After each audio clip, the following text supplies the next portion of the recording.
حضرت ابن عباس رضی اللہ تعالی عنہما سے روایت ہے کہ نبی کریم صلی اللہ علیہ وسلم دو قبروں کے پاس سے گزرے تو فرمایا، ان دونوں کو عذاب ہو رہا ہے، اور عذاب کی وجہ کوئی بڑا جرم نہیں۔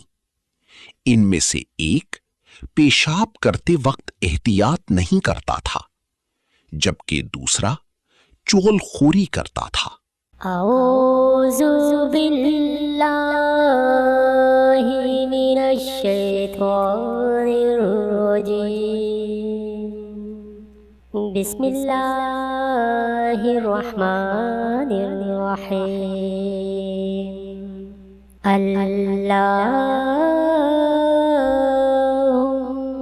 صلی علی محمد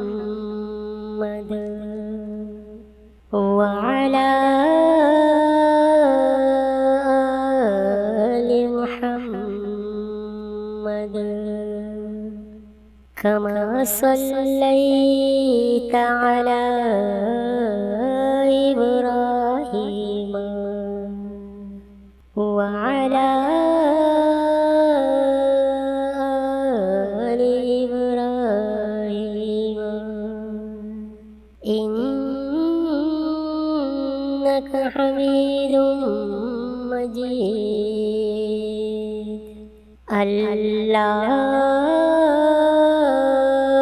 اللهم بارك على محمد وعلى آل محمد كما باركت على إبراهيم وعلى